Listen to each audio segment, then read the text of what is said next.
Estás en Pauta Propia, junto a Connie Stipicic, en Radio Pauta 100.5. Para muchos venezolanos, la caída de Nicolás Maduro no trajo alivio, sino una emoción conocida en ese país, la ansiedad. El primer mensaje desde Estados Unidos parecía cerrar el ciclo. En una entrevista, Donald Trump hablaba de Venezuela como si el desenlace estuviera escrito. El dictador fuera, la oposición democrática. En principio se pensó con María Corina Machado como figura central, entrando a conducir una transición legítima. Era el relato esperado, casi reparador, pero horas después de Mar-a-Lago el guión se torció. Trump relativizó el liderazgo de Machado, puso en duda su capacidad para gobernar y confirmó contactos con Delcy Rodríguez. El mensaje ya no fue épico, sino funcional. La transición no comenzaría con quienes ganaron las elecciones, sino con quienes todavía controlan el Estado. A eso se sumó una frase que encendió alarmas regionales. Trump dijo que Estados Unidos se haría cargo de Venezuela. Pocas horas después, Marco Rubio, su canciller, salió a aclarar que Washington no va a gobernar otro país, sino que a forzar la cooperación. Otra vez, el mismo patrón. Bravuconada arriba, paños fríos abajo. Una frase maximalista seguida por el equipo tratando de enmarcarla como política y no como ocupación. En Caracas, mientras tanto, el poder se quedó en el aire. Los ministerios siguieron funcionando. Las fuerzas de seguridad permanecieron en la calle, el chavismo perdió a su líder, pero no su estructura, y la vicepresidenta Delcy Rodríguez asumió como figura de continuidad como la administración del día después. Ese orden no apareció de la nada. En los márgenes de la operación comenzaron a circular versiones sobre reuniones secretas en Doha con mediación catarí y un pacto madurismo sin Maduro, imposible de verificar del todo, pero lo bastante persistente como para alimentar la sospecha. Hubo trabajo interno, se diseñó una salida que dejara a alguien manejable en Miraflores. Tras la salida de Maduro, la estructura real del poder se redujo. Quedaron tres polos: los hermanos Rodríguez, Diosdado Cabello y Vladimir Padrino López. Y Estados Unidos optó por entenderse con uno de ellos, no por afinidad ni confianza, sino por descarte. Padrino es el árbitro armado, pero también el más opaco. Cabello representa el ala más dura e innegociable. Delcy Rodríguez, en cambio, ofrecía algo distinto: continuidad administrativa, un canal político y la posibilidad, al menos teórica, de ordenar una transición sin que el país se incendiara en el intento. En el tablero, Edmundo González y María Corina Machado quedan otra vez en la antesala, no por falta de legitimidad, sino por falta de poder territorial y coercitivo. Son figuras para después, para legitimar, para competir, para cerrar el proceso, no para abrirlo. Esa lógica fría y pragmática es la que más angustia genera en una sociedad que ya ha esperado demasiado. La inquietud se profundiza en otro elemento: la amenaza. Trump fue explícito en advertir que Estados Unidos podría volver a atacar si las cosas no salen como esperamos y que si Delcy Rodríguez no hace lo correcto, pagará un precio más alto que Maduro. No solo es retórica, es una espada suspendida sobre cualquier intento de autonomía venezolana. Y hay una capa más, incómoda pero personalista. En Washington también se filtró la idea de que parte del desdén de Trump hacia Machado no sería solo realismo, sino resentimiento. Fuentes sugieren que la aceptación del Nobel por parte de Machado, premio que Trump siempre ha querido, habría irritado a la Casa Blanca y contribuido a quitarle respaldo. Es difícil medir cuánto pesa eso en decisiones de Estado, pero en este episodio ya nada suena demasiado inverosímil. Así, Venezuela entra en una transición sin relato común. Para Washington es una operación incompleta que se gestiona con presión, petróleo y amenazas. Para el chavismo, una oportunidad de sobrevivir sin Maduro. Y para la oposición, es un triunfo electoral que todavía no se traduce en poder. Para la ciudadanía, en tanto, es la repetición de una historia conocida: ganar, esperar y postergar. La pregunta de fondo no es solo quién manda hoy día, sino qué se está normalizando. Un ataque para juzgar al dictador en Estados Unidos por narcoterrorismo, la construcción de una transición democrática con quienes sostuvieron el régimen. ¿Es esta una fase inevitable o el inicio de un chavismo reciclado? La historia enseña que primero mandan quienes pueden evitar el caos, después quienes pueden gobernar y solo al final quienes pueden representar. El problema venezolano es que ese al final siempre parece correrse un poco más allá. En Pauta Propia descomplicamos los temas que nos importan. Pauta 100.5. Venezuela está sentada sobre una de las mayores riquezas energéticas del planeta y al mismo tiempo sobre una de las industrias petroleras más frágiles del mundo.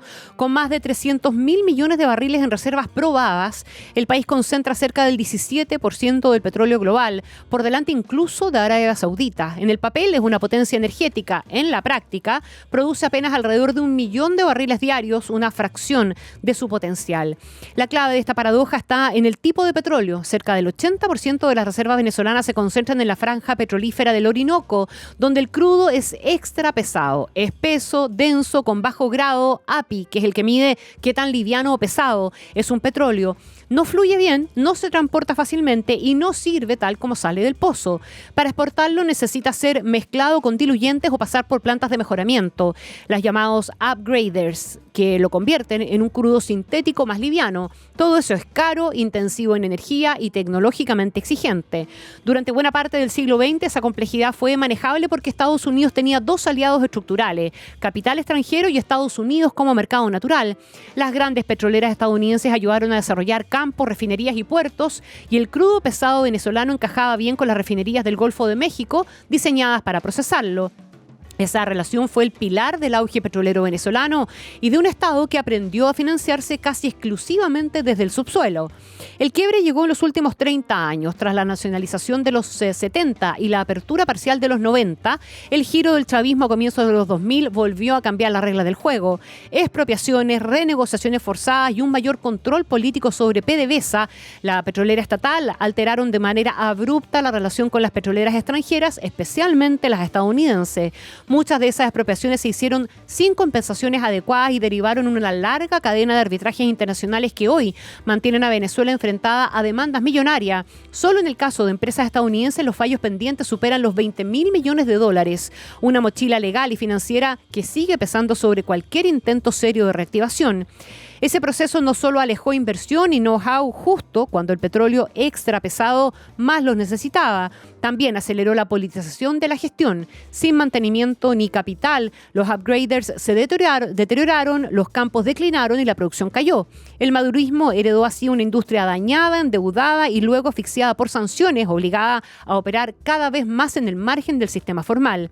Ese vacío fue llenado por otros actores. Con la salida de buena parte de las petroleras occidentales, China se convirtió en el principal comprador de crudo venezolano y en el mayor inversor extranjero en el sector, mientras Rusia mantuvo participación en áreas estratégicas y apoyo financiero. Venezuela pasó de ser un proveedor integrado al mercado estadounidense a depender de acuerdos opacos, pagos en especie y rutas comerciales cada vez más complejas. Ese deterioro se ve literalmente hoy en el mar. En las últimas semanas, al menos 16 petroleros sancionados intentaron evadir el bloqueo naval impuesto por Estados Unidos a las exportaciones venezolanas, apagando sus sistemas de rastreo, falsificando también identidades o simulando ubicaciones falsas en África o Europa. Algunos fueron interceptados, otros simplemente desaparecieron del radar. Es parte de la llamada flota fantasma, una red de buques que mueve crudo iraní, ruso y venezolano al margen del sistema formal. Más que una anécdota, es una señal estructural. El petróleo sigue saliendo, pero lo hace de manera cada vez más precaria, riesgosa y cara. ¿Cuánta plata hay realmente bajo tierra? El valor bruto, las reservas venezolanas equivalen a decenas de billones de dólares, pero ese número engaña. No es lo mismo riqueza geológica que riqueza económicamente explotable. Extraer ese crudo puede costar entre 20 y 40 dólares por barril y requiere inversiones iniciales enormes. En condiciones normales, Venezuela podría producir entre 3 y 4 millones de barriles diarios, niveles comparables a los grandes productores de Medio Oriente. Hoy está lejísimos de eso. ¿Qué hacer entonces hacia adelante? En el corto plazo, recuperar lo básico: electricidad, diluyentes y mantenimiento más seguridad. En el mediano plazo, volver a niveles cercanos a los 2 millones de barriles diarios, algo alcanzable con inversión y reglas claras. Y en el largo plazo, aspirar a los 3 a 4 millones de barriles implica miles de millones de dólares, reformas profundas de gobernanza, PDVSA y estabilidad política sostenida. La pregunta final no es si Venezuela tiene petróleo, eso está claro, sino si puede volver a convertirlo en desarrollo.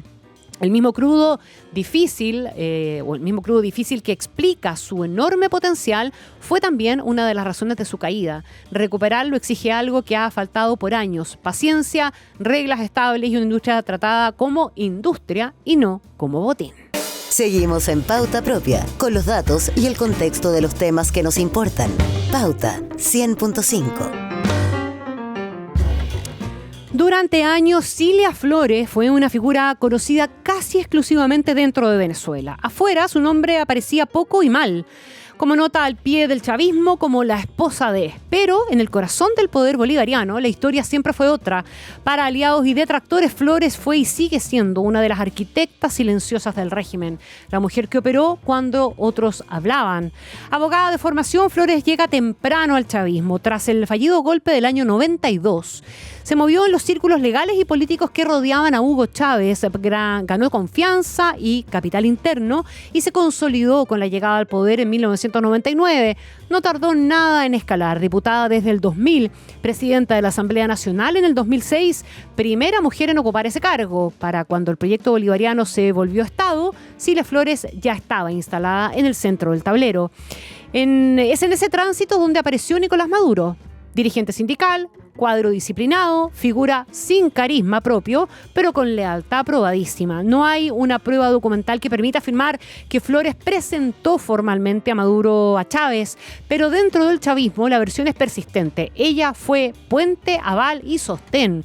Más que un gesto biográfico, fue una operación política. Flores ayudó a validarlo ante Chávez como un hombre confiable y luego lo sostuvo cuando la sucesión se volvió una carrera de resistencia. La relación entre ambos se consolidó primero como alianza política y solo más tarde como vínculo personal. Se casaron en 2013, cuando Maduro ya había sido designado heredero por Chávez. No tuvieron hijos en común, Flores tiene hijos de una relación anterior, pero sí compartieron algo mucho más decisivo para varios: la estrategia de poder basada en el control interno, las lealtades y los silencios. En ese esquema, ella no fue primera dama, fue primera combatiente, un título deliberado que buscó romper con la imagen ceremonial y subrayar su rol militante. ¿Por qué entonces Cilia Flores fue poco conocida internacionalmente durante tanto tiempo? Porque su poder no estaba diseñado para exportarse, no encabezó fundaciones ni agendas humanitarias, no cultivó imagen diplomática ni protagonismo mediático. Mientras Chávez concentraba la épica y Maduro la exposición, ella operaba puertas adentro, nombramientos, equilibrios, disciplina partidaria. El chavismo además evitó proyectarla hacia afuera para no alimentar la idea de un poder familiar o dinástico. Ese bajo perfil se rompió cuando Estados Unidos decidió incluirla formalmente en las mismas causas penales que persiguen a Maduro. Washington no la detiene por ser la esposa de, sino porque la acusa como corresponsable en una investigación federal que sostiene que el poder venezolano operó durante años como una red criminal transnacional. En la acusación, Flores aparece imputada por conspiración de narcotráfico y conspiración para importar cocaína a Estados Unidos, además de otros cargos asociados a la estructura que habría protegido y facilitado esas operaciones desde el Estado. Para la Fiscalía estadounidense, su rol no habría sido ornamental. Su posición política y su cercanía al centro del poder la convierten en parte del mismo entramado que se le atribuye a Nicolás Maduro. La inclusión de Flores en la causa también dialoga con antecedentes que ya habían puesto su apellido bajo escrutinio internacional, como la condena en Nueva York de 2 de sus sobrinos por narcotráfico en el año 2015. Aunque ella siempre negó cualquier vínculo, ese episodio marcó un antes y un después. Por primera vez, la operadora interna quedaba expuesta hacia afuera. Hoy, Cilia Flores encarna una paradoja del chavismo, una figura central que evitó la luz, una dirigente que no necesitó micrófono para influir, no fue la esposa que llegó al poder, fue la dirigente que ya estaba en el poder cuando Maduro llegó. Entender su historia es entender una parte clave de cómo el chavismo sobrevivió: menos carisma, más estructura, menos épica, más control. Estás en Pauta Propia, junto a Connie Stipicic, en Radio Pauta 100.5. Hubo un tiempo en que Venezuela se pensó a sí misma como una excepción latinoamericana. Democracia estable, petróleo a raudales, consumo, clase media en expansión. Por décadas, el país vivió bajo la promesa de que la renta petrolera alcanzaba para todo: financiar al Estado, sostener la paz social y evitar los sobresaltos que golpeaban a sus vecinos. Pero esa promesa tenía trampa, y con los años la trampa se volvió costumbre. Desde 1958, tras la caída de la dictadura de Pérez Jiménez, el país se ordenó bajo el Pacto de Punto Fijo, un acuerdo entre partidos tradicionales para garantizar gobernabilidad. Funcionó, pero a un costo silencioso. El poder comenzó a circular siempre por los mismos pasillos. sencillo. Las élites políticas y económicas se turnaban el control del Estado, administraban el petróleo y repartían cargos, contratos y favores. Para muchos venezolanos la democracia empezó a sentirse menos como representación y más como un club cerrado.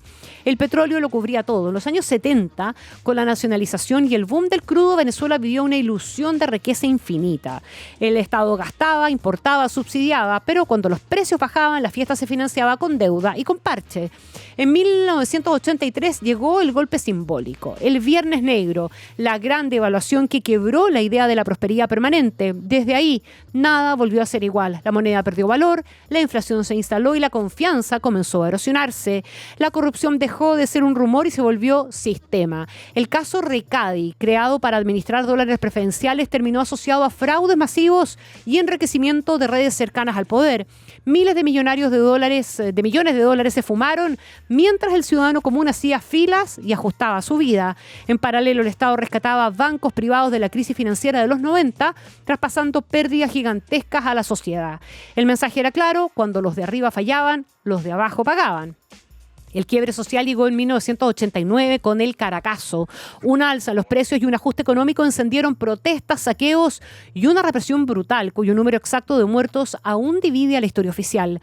Para muchos ese fue el momento en que el contrato social se rompió definitivamente. El Estado que prometía bienestar apareció como amenaza. La política terminó de implosionar cuando el presidente Carlos Andrés Pérez fue destituido por corrupción. El sistema ya no solo era injusto, parecía incapaz de limpiarse a sí mismo. En ese clima de hastío, desigualdad y desconfianza emergió la figura de Hugo Chávez, no como accidente, sino como consecuencia. Su discurso contra los mismos de siempre conectó con una ciudadanía cansada de promesas rotas y abusos impunes. En 1998 ganó con una mayoría contundente. Muchos votaron por él, no tanto por su programa, sino por la necesidad de cerrar una etapa.